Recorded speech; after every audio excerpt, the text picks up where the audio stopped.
Hello friends, आज हम देखेंगे पॉजिटिव थिंकिंग में जैसे आप वैसा संसार। आप जैसे संसार को देखेंगे वैसे ही आपको दिखेगा। आपके और संसार के बीच में क्या संबंध है, आपके भीतर व बाहर के बीच क्या संबंध है। निश्चय ही यह उलझन, यह संताप यूं ही नहीं उपज आए। आपने और मैंने इसका निर्माण किया है। किसी पूंजीवादी, साम्यवादी या किसी फासिस्ट समाज ने नहीं, बल्कि आपने और मैंने अपने पारस्परिक संबंधों में इन्हें निर्मित किया है। जो कुछ आपके भीतर है, आप उसी को बाहर इस संसार में प्रक्षेपित करते हैं। जैसे आप हैं, जैसा आप सोचते हैं और जैसा महसूस करते हैं, जैसा कुछ आप अपने दिन प्रतिदिन के जीवन में करते हैं, वैसा ही बाहर प्रेक्षित होता है और उस सब से ही संसार बनता है।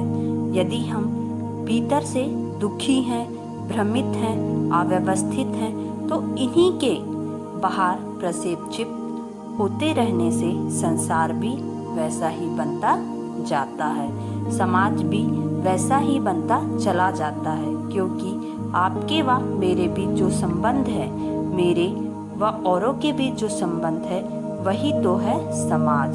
समाज हमारे पारस्परिक संबंधों से ही उत्पन्न होता है। और यदि हमारे संबंध दुविधाग्रस्त हैं, अहं केंद्रित हैं, संकीर्ण हैं, किसी सीमा में आबद्ध है, किसी राष्ट्र से जुड़े हैं, तो हम बाहर वही प्रक्षेपित करते हैं और इस तरह संसार में अव्यवस्था फैलाते हैं। जैसे आप होते हैं वैसा ही संसार हो जाता है।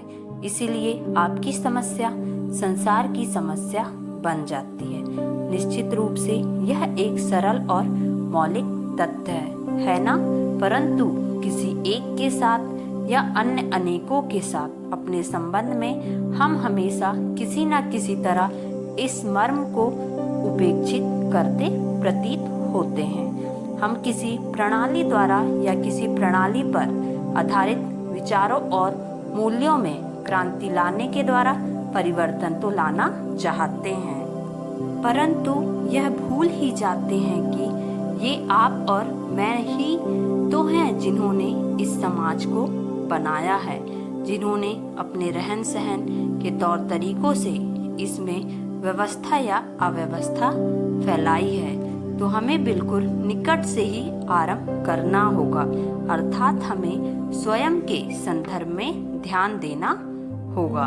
ध्यान देना होगा अपने दैनिक जीवन पर, अपने दैनंदिन पर, विचारों पर, अपनी उन भावनाओं और क्रियाओं पर जो हमारे जीविकोपार्जन के तौर तरीकों के जरिए उजागर होती हैं और इसी प्रकार विचारों तथा विश्वासों के साथ अपने संबंध के दौरान जाहिर हो जाया करती हैं।